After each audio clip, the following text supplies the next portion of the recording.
Segala puji, hormat dan syukur bagi Tuhan Yesus Kristus yang bertata di dalam kerajaan surga. Kami menaikkan puji dan syukur atas anugerah yang Kau limpahkan bagi kami. Setiap pribadi lepas pribadi,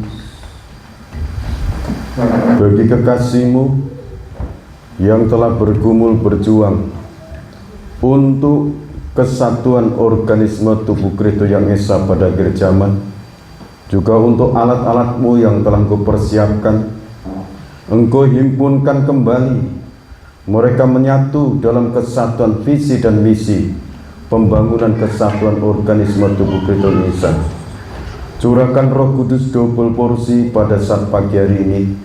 Urapi kami hamba-Mu, bubuka lidah hikmat, lidah kuasa, lidah urapan yang kuat dari tahta Allah yang maha tinggi, mengalir berlimpah-limpah dalam kehidupan kami hamba-Mu, dalam kehidupan seluruh kekasih-kekasih-Mu yang mendengarkan firman ini. Biarlah mereka menikmati pemeliharaan Tuhan, campur tangan Tuhan dalam kehidupannya sampai semuanya tergenapi yang telah Engkau firmankan.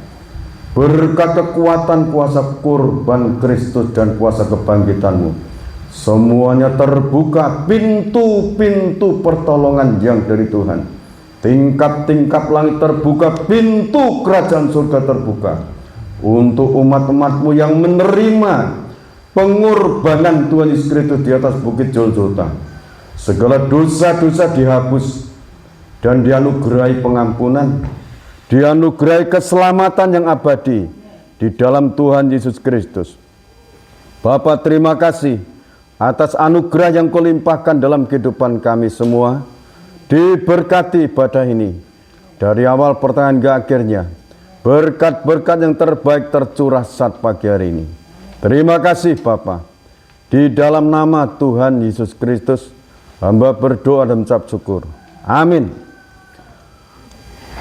Puji Tuhan. Mati atau dari sana? Oke. Kita akan lanjutkan ibadah ini. Kita membaca kitab suci bisa, karena ini terang ya. Ini saya pakai HP. Bisa tukaran HP-nya Ibu? Oke, matur nuwun. Oke saudara, ini tidak direkam ya. Di on saja, di on aja. Kalau sewaktu-waktu hidup nanti bisa dipakai. Kita akan membaca di dalam Yesaya pasal 41 ayat 8 sampai ayat yang ke-14.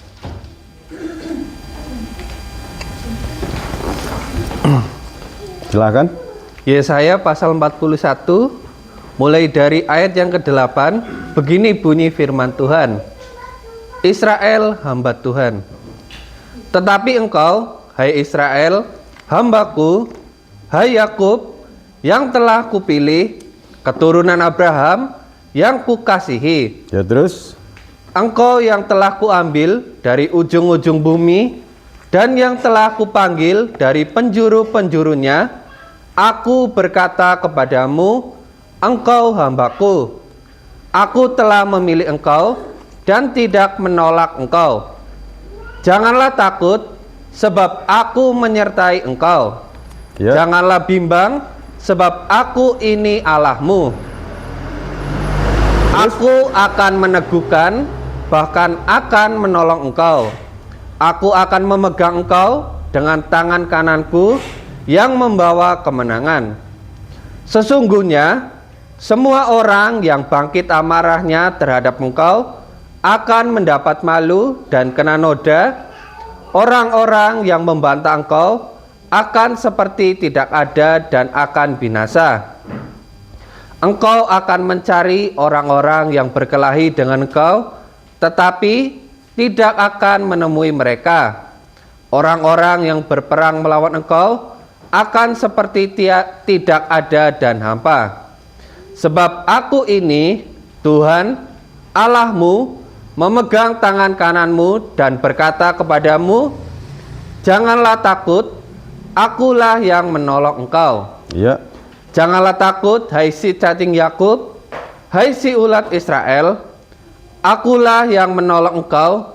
Demikianlah firman Tuhan, dan yang menebus engkau ialah yang Maha Kudus Allah Israel. Terima kasih. Saudara yang dikasihi oleh Tuhan Yesus Kristus, tema yang saya sampaikan masih ini sesi kedua mengenai janji Tuhan. Kalau dalam Kejadian pasal 12 di sana mengenai Abraham mendapatkan janji anugerah Tuhan yang sangat besar, dan itu menjadi kenyataan sampai saat ini. Bangsa Israel, keturunan Abraham itu menjadi berkat dimanapun mereka berada. Nah, kita akan memperhatikan ayat-ayat ini. Jadi, tetapi engkau, hai Israel hambaku, hai Yakub yang telah kupilih, keturunan Abraham yang kukasihi. Jadi, bangsa Israel, keturunan Abraham itu dikasihi oleh Allah. Kalau bahasa yang lain itu Bapak Adonai, dia pencipta alam semesta. Dia itu sangat mengasihi umat Israel. Nah, pekerjaan besar pada akhir zaman ini untuk menjangkau bangsa pilihan ini yang dikasih oleh Tuhan. Jadi dalam ibadah ini ada rasa syukur kita kepada Tuhan karena pergumulan-pergumulan hamba-hambanya. Secara khusus dalam Yesaya pasal 46 dari ayat 9 sampai ayat yang ke-11, di sana disebutkan malaikat Garuda itu bergumul untuk orang-orang yang telah dipilih, yang selama ini ada yang menjauh, ada yang putus asa, ada yang bimbang, ada yang meninggalkan pengajaran, ada yang meninggalkan kuasa hikmat dan makrifat. Itu dipergumulkan, diperjuangkan beliau bersama hamba-hamba Tuhan. Kalau beliau saat ini malaikat Sang Surya, kalau nama umum waktu belum dipanggil itu namanya adalah Romo Paulus Tribrata Budiarjo. Tetapi dalam Yesaya pasal 46 di sana disebutkan malaikat Garuda. Malaikat Garuda itu beliau itu lahir di Indonesia. Lahir di Indonesia, negara yang berlambang burung Garuda. Jadi di Indonesia ini seberat apapun masalah yang dihadapi, baik negara maupun rakyat, Indonesia ini punya pengharapan yang besar, terutama kepada Tuhan. Yang kedua, itu malaikat Garuda atau malaikat Sang Surya, itu Wahyu pasal 10 dari ayat 1, itu nanti akan digenapi. Beliau nanti akan turun, malaikat Sang Surya. Dikatakan malaikat Sang Surya, Surya itu matahari. Matahari itu berbicara kasih Allah, kasih Allah kepada seluruh umat manusia. Saudara yang dikasih oleh Tuhan Yesus Kristus, kalau matahari ini tidak pandang bulu, baik orang jahat, orang benar, orang baik, itu disinari, tidak pilih kasih dia. Mendapatkan sinar dari tempat yang maha tinggi, itu kasih. Jadi di dalam Wahyu pasal 10, ya, Wahyu pasal 10 di sana katakan malaikat yang gagah turun dari surga, wajahnya bagaikan matahari, itu berbicara kasih dari Allah Bapa. Kasihnya itu kasih yang sempurna dari Allah. Jadi nanti kalau malaikat Garuda atau malaikat Sang Surya itu turun, beliau akan memimpin kegerakan pada akhir zaman untuk menjangkau bangsa-bangsa lain, bangsa-bangsa yang belum mengenal Tuhan Yesus Kristus, dijangkau. Setelah terjangkau, bergerak ke barat, menjangkau umat-umat kekasihnya Allah. Kita akan membaca sekarang. Kalau dia, bangsa Israel ini, kalau pilihan Dia itu kekasihnya Allah. Kita akan baca Roma pasal 11.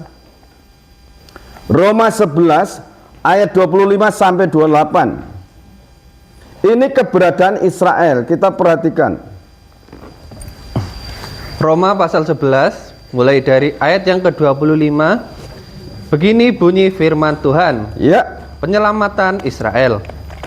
Sebab saudara-saudara, supaya kamu jangan menganggap dirimu pandai, aku mau agar kamu mengetahui rahasia ini. Ya, terus Sebagian dari Israel telah menjadi tegar sampai jumlah yang penuh dari bangsa-bangsa lain telah jadi masuk. sebagian dari Israel itu tegar, menolak Kristus. Terus Dengan jalan demikian, seluruh Israel akan diselamatkan. ya, lanjut. Sebab ada tertulis, dari Sion akan datang penebus, ia akan menyingkirkan segala kefasikan daripada Yakub. Dan inilah perjanjianku dengan mereka apabila aku menghapuskan dosa mereka. Ya, ini Mengenai Injil, mereka adalah seteru Allah oleh karena kamu. ya. Tetapi- Mengenai Injil, Israel itu setru Allah, memusuhi Allah. Ya, terus Seteru Allah oleh karena kamu, tetapi mengenai pilihan mereka adalah kekasih Allah oleh karena nenek moyang. ya, jadi mengenai pilihan, mereka itu orang yang dipilih oleh Allah, yang dikasihi oleh Allah.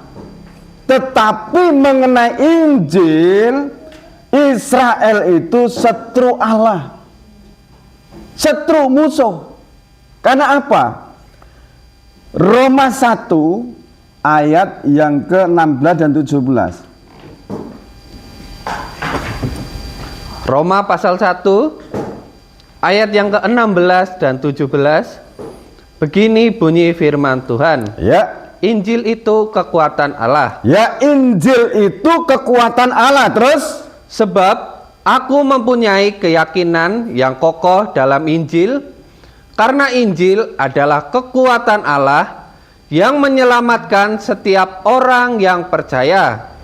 Pertama-tama orang Yahudi, tetapi juga orang Yunani. jadi Injil itu adalah kekuatan Allah. Ini Rasul Paulus. Rasul Paulus itu bangsa Israel yang dipilih, dipanggil Allah untuk menjadi rasul, bukan untuk bangsa Israel, tetapi untuk bangsa-bangsa lain, alias bangsa kafir. Ya, karena Injil adalah kekuatan Allah, pribadi Allah, kebenaran Allah yang menyelamatkan setiap orang yang percaya, pertama-tama orang Yahudi tetapi juga orang Yunani. Terus Sebab di dalamnya nyata kebenaran Allah. jadi di dalam Injil, ya, dalam Injil ini, dalam kitab ini, di dalamnya itu tertulis kebenaran-kebenaran firman Allah. Ya, terus Yang bertolak dari iman dan memimpin kepada iman. jadi Injil, kebenaran firman ini itu membentuk iman. Untuk percaya adanya pencipta alam itu Allah. Jadi Allah yang menciptakan alam semesta. Kita harus percaya hal itu. Terus Seperti ada tertulis, orang benar akan hidup oleh iman. ya, iman yang diimani itu Allah yang maha besar, maha sempurna. Namanya adalah Yesus Kristus di saat turun ke bumi. Nah, sementara bangsa Israel itu menolak Kristus, menolak Injil sampai sekarang ini. Menolak. Nah, supaya nanti bisa percaya bangsa Israel itu kepada Injil kerajaan surga itu, pekerjaan besar itu akan dipimpin oleh malaikat Garuda. Yesaya pasal 46. Kita baca dulu di sana. Ayat 4. Mulai ayat 3 dan 4 ya. Yesaya pasal 46 mulai dari ayat yang ketiga. Begini bunyi firman Tuhan. Dengarkanlah aku, hai kaum keturunan Yakub, hai semua orang yang masih tinggal dari keturunan Israel, hai orang-orang yang kudukung sejak dari kandungan. Jadi didukung, ditopang sejak dari kandungannya, terus Hai orang-orang yang kujunjung sejak dari rahim, sampai masa tuamu, aku tetap dia, dan sampai masa putih rambutmu, aku menggendong kamu. ya terus Aku telah melakukannya dan mau menanggung kamu terus. Aku mau memikul kamu dan menyelamatkan kamu. jadi dipikul sampai masa tuamu, aku tetap dia. Jadi Tuhan mengasihi Israel, keturunan Abraham itu tetap kekal. Jadi untuk menjangkau supaya Israel itu mengasihi, menerima Injil, pekerjaan besar ini dipercayakan kepada malaikat Garuda, malaikat Sang Surya, ayat yang ke-9 sampai ayat yang ke-11 kita baca. Ayat yang ke-9, ingatlah hal-hal yang dahulu, Ya, dari sejak purbakala, bahwasanya akulah Allah dan tidak ada yang lain. ya terus Akulah Allah dan tidak ada yang seperti aku, yang memberitahukan dari mulanya hal yang kemudian, dan dari zaman purbakala apa yang belum terlaksana, yang berkata, keputusanku akan sampai, ya, keputusanku akan sampai, terus dan segala kehendakku akan kulaksanakan, yang memanggil burung buas dari timur, dan orang yang melaksanakan putusanku dari negeri yang jauh. Aku telah mengatakannya, maka aku hendak melangsungkannya.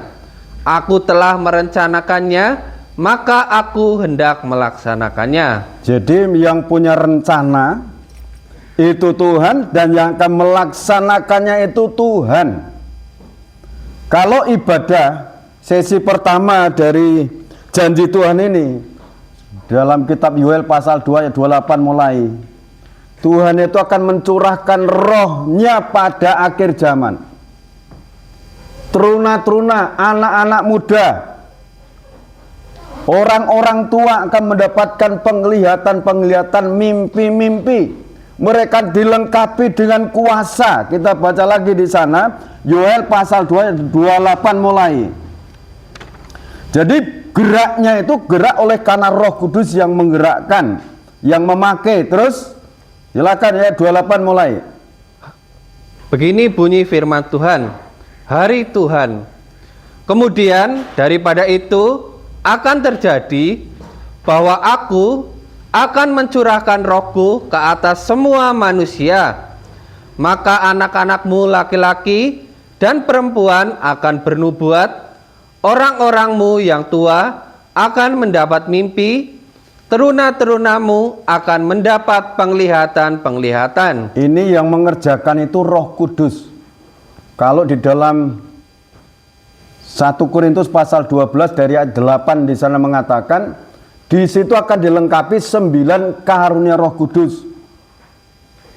Hikmat, makrifat, karunia iman, karunia kesembuhan, karunia mujizat, karunia untuk bernubuat, karunia untuk menimbang roh, karunia untuk berbicara dalam bahasa roh, karunia untuk menafsirkan bahasa roh. Dilengkapi nanti ini. Jadi kemudian daripada itu aku akan terjadi, aku akan mencurahkan rohku ke atas semua manusia. Maka anak-anakmu, catat, laki-laki dan perempuan akan bernubuat. Orangmu yang tua, ini orang-orangmu yang tua akan mendapat mimpi. Teruna-terunamu akan mendapat penglihatan-penglihatan. Jadi ini semua dikerjakan oleh Roh Kudus. Pekerjaan besar ini akan terjadi. Lanjut. Ayat yang ke-29, juga ke atas hamba-hambamu laki-laki dan perempuan akan kucurahkan rohku pada hari-hari itu. Ini Roh Kudus. Jadi untuk menjangkau kegerakan akhir zaman ini, yang mendapatkan petunjuk pertama untuk semua bisa bergerak dipimpin oleh malaikat Garuda, Yesaya pasal 46. Aku akan mengadakan mujizat-mujizat di langit dan di bumi. Darah dan api dan gumpalan-gumpalan asap. Matahari berubah menjadi gelap gulita. Dan bulan menjadi darah sebelum datangnya hari Tuhan yang hebat dan dahsyat itu. Ya terus? Dan barang siapa yang berseru kepada nama Tuhan akan diselamatkan. Sebab di Gunung Sion dan di Yerusalem akan ada keselamatan, seperti yang telah difirmankan Tuhan, dan setiap orang yang dipanggil Tuhan akan termasuk orang-orang yang terlepas. Ini akan terjadi. Saya harap saudara percaya. Saya tidak menyampaikan untuk terserah saudara mau percaya atau tidak. Saya berharap saudara percaya. Karena hal ini nanti akan terjadi. Jadi pekerjaan besar untuk menjangkau bangsa Israel itu memang dibutuhkan kuasa dari tempat maha tinggi. Kalau mengenai uang, kekayaan, Israel tidak kurang. Mau dengan apa untuk menuangkan Israel? Kuasa. Untuk melepaskan Israel dari perbudakan selama 400 tahun di sana. Dengan apa? Kuasa yang menyertai Nabi Musa. Ini nanti akan terjadi. Kalau firman ini nanti digenapi, langit akan gelap, gumpalan-gumpalan asap. Berarti Wahyu pasal 6 akan terjadi peperangan dunia ketiga, meletus. Tetapi tim kegerakan dari timur itu kan bergerak terus karena Roh Kudus yang memimpin. Jadi syukurannya itu karena tim kegerakan itu sekarang sudah disatukan dalam roh. Nanti tinggal diwujudkan kalau malaikat Garuda atau malaikat Sang Surya itu sudah turun. Tuhan perintahkan turun. Ada yang bilang, apakah Tuhan tidak bisa memakai orang-orang yang hidup? Harus mengutus orang yang sudah mati. Itu kan pikiran manusia. Pikirannya manusia berbeda dengan pikiran dan rancangan Tuhan. Amin. Karena kegerakan ini musuhnya bukan manusia darah dan daging. Musuhnya adalah naga merah padam itu. Dalam Wahyu pasal 12. Berarti musuhnya adalah setan iblis Lucifer itu. Tidak bisa dihadapi dengan manusia jasmani seperti ini. Sebab itu guru gembala yang sudah dipanggil itu di sana dipersiapkan. Baik beliau melakukan peperangan secara roh untuk merebut saudara-saudara kita, hidup kita yang sudah mulai goyah, direbut supaya teguh imannya bahwa firman Allah ini akan digenapi. Amin. Saudara yakin itu? Amin. Saya mendengar di saat saya puasa di sini satu suara. Tuhan akan membangun kerajaannya di bumi ini. Satu kata itu saja pertama yang saya dengarkan. Baru saya ada kekuatan untuk melanjutkan puasa yang 10 hari itu. Kalau Tuhan yang punya pekerjaan yang besar itu akan dikerjakan. Masakan kita mau berpangku tangan? Cuma disuruh menyembah Tuhan, memuji Tuhan, masakan tidak mau. Dia akan membangun kerajaan di bumi. Kalau nanti bangsa Israel sudah terjangkau, menyatu dengan gereja bangsa kafir. Berarti masuk kerajaan 1000 tahun damai. Kerajaan 1000 tahun damai itu buminya ini, saudara. Yang kita pijak ini, bumi ini, langit ini. kerajaan 1000 tahun damai. Yang menjadi raja adalah Tuhan Yesus Kristus. Bumi ini, saudara, nanti Taman Eden itu akan dibuka kembali. Taman Eden ini sampai sekarang masih utuh. Nanti akan dibuka memenuhi seluruh bumi ini. Bagi Dia segala kemuliaan dan pujian. Amin. Amin. Jadi pekerjaan besar yang akan kita masuki bersama malaikat sang surga itu akan terjadi. Kalau Bunda Tribrata katakan, silahkan saudara, mau apa yang saudara lakukan silahkan lakukan. Tunggu waktunya Tuhan. Sekarang dia bila katakan, sekarang kita nunggu waktunya Tuhan. Waktu Tuhan itu pasti tepat akan dijalankan. Amin. Tanda-tandanya sudah sangat jelas. Berita-berita sangat menggoncang. Tetapi itu semua sudah tertulis. Kalau peperangan dunia ketiga nanti digenapi, Israel mulai terjangkau. Kalau Yesaya pasal 41 tadi katakan, mereka akan kuambil dari segala suku kaum bangsa. Dari bangsa-bangsa dikumpulkan kembali, mereka Israel dikumpulkan di tanah perjanjian. Saat itu mereka akan mengalami anugerah Tuhan. Rasul Paulus katakan Roma pasal 11, sekalipun sisanya mereka akan dimenangkan. Sisanya secara daging, sisanya akan dimenangkan. Karena Israel ini sampai sekarang tetap kekasihnya Tuhan. Amin. Amin. Saudara ingat itu Kejadian pasal 12 ayat 3. Aku akan memberkati orang-orang yang memberkati engkau, tetapi aku akan mengutuk orang-orang yang mengutuk engkau. Saudara, dalam waktu saya berdoa, bergumul 10 hari kemarin, minggu lalu, saya itu tidak pernah mengatakan Bapak Adonai. Tidak pernah. Betul, tidak pernah. Sangat jarang sekali.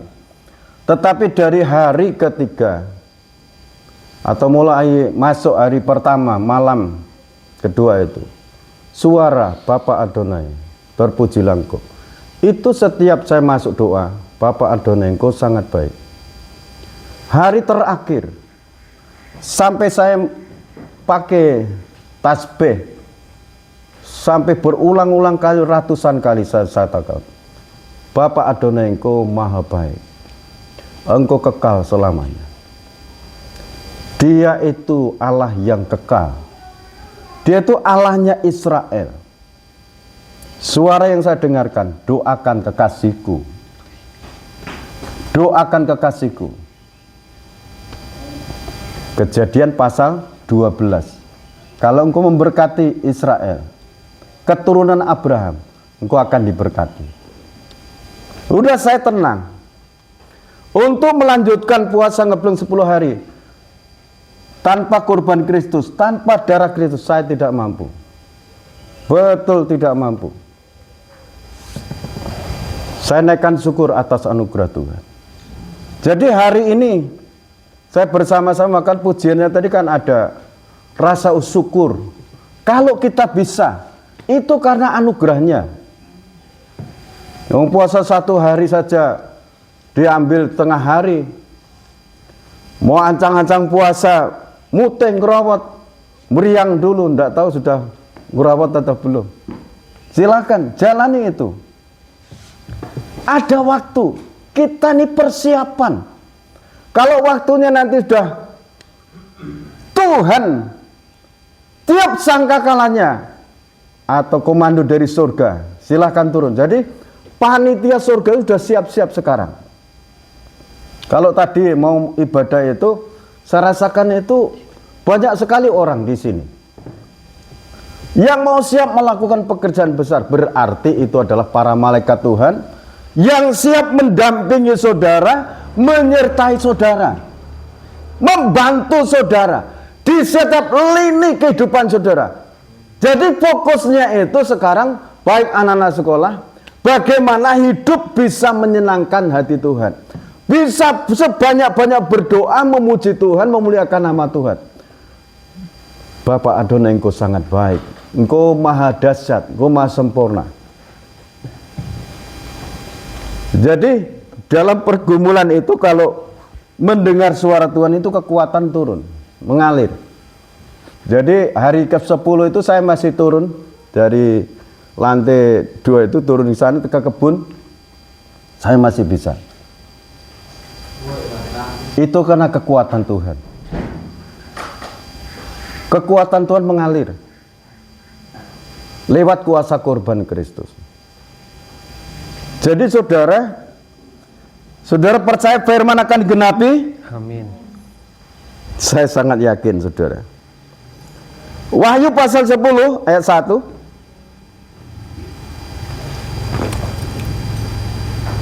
Wahyu pasal 10 mulai dari ayat yang pertama. Begini bunyi firman Tuhan. Kitab terbuka.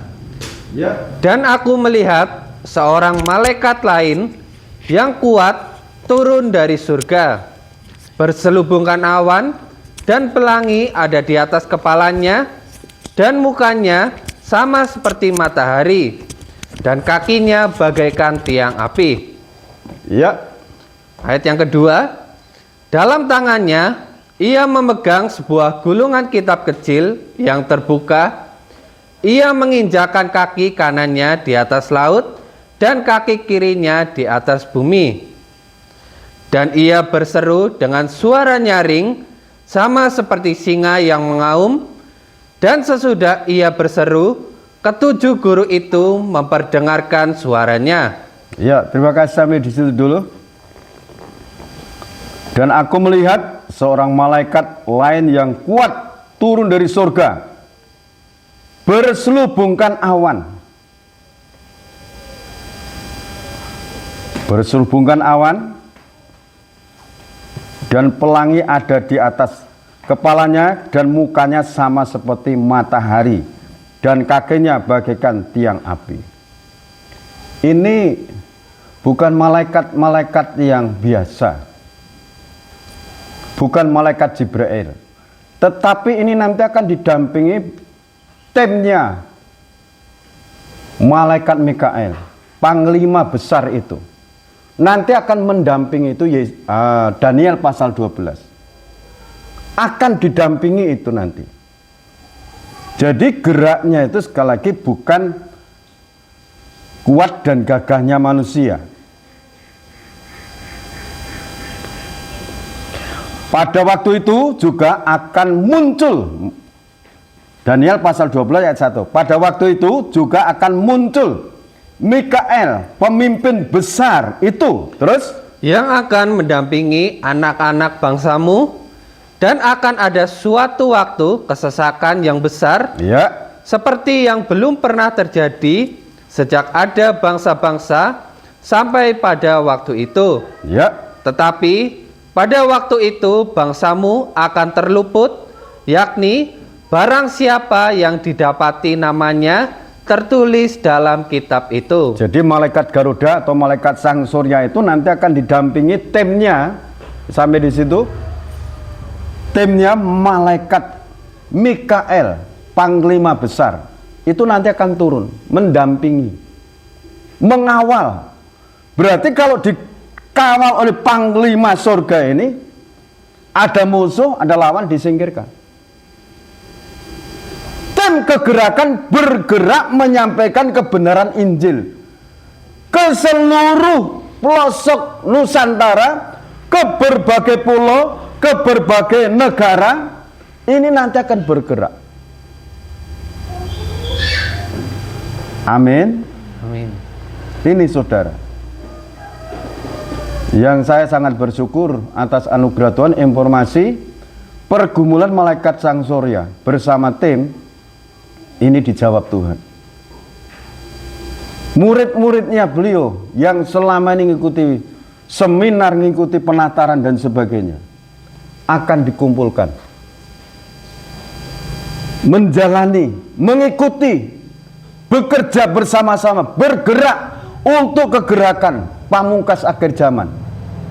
Yang menerima berita Injil, mereka akan diselamatkan, akan dipelihara, akan dijaga, dan dibawa masuk pesta kawin anak domba. Jadi Yesus Kristus datang yang pertama kali itu untuk menebus dosa. Yang kedua kali dia sebagai mempelai pria surga. Pertama di mana? Di angkasa. Orang-orang yang mati dibangkitkan, orang-orang yang masih hidup diubahkan, masuk ke sana. Setelah itu turun, bumi dibersihkan, dibangunlah di sini kerajaan surga, alias kerajaan 1000 tahun damai. Di situ suasana surga. Di situ sudah tidak ada setan yang mengganggu, mengusik, tetapi di sini menikmati suasana surga karena pemilik kerajaan surga ada di tengah-tengahnya. Setelah kerajaan 1000 tahun damai selesai, langit bumi ini baru dilenyapkan, baru ada di situ langit bumi baru kekal selamanya. Jadi yang tadinya ada di kerajaan 1000 tahun damai dipindahkan ke langit baru, bumi baru, kekal selamanya. Amin. Berapakah usia saudara? Di bumi nanti kita akan masih hidup lagi 1000 tahun damai. Tapi itu sekali lagi, orang-orang yang percaya kepada berita Injil. Jadi berita Injil nanti akan diberitakan ke seluruh penjuru. Siapapun mereka akan mendengarkan berita Injil itu, dan mereka akan mendapatkan keselamatan, hidup kekal di dalam Tuhan Yesus Kristus. Tuhan Yesus Kristus memberkati kita semuanya. Kita bersyukur atas anugerah Tuhan. Berita firman yang saya sampaikan ini menjadi berkat untuk kita semua. Yang besar.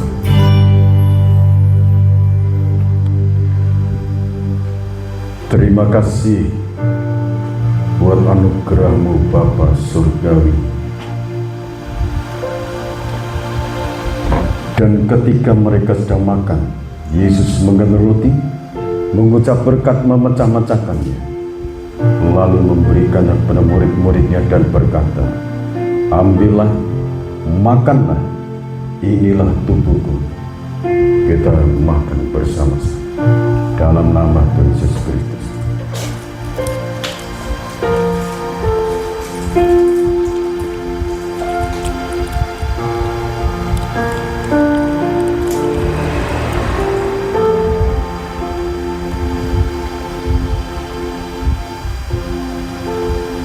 Maha suci Tuhan, terima kasih. Kita angkat cawan minuman yang bertetes-tetes darah Tuhan. Sesudah itu ia mengambil cawan, mengucap syukur, lalu memberikannya kepada mereka dan berkata, minumlah kamu semua dari cawan ini, sebab inilah darahku, darah perjanjian, yang ditumpahkan bagi banyak orang untuk pengampunan dosa. Yakinlah, dosa-dosamu dihapus, diampuni. Kita akan minum dalam nama Tuhan Yesus Kristus.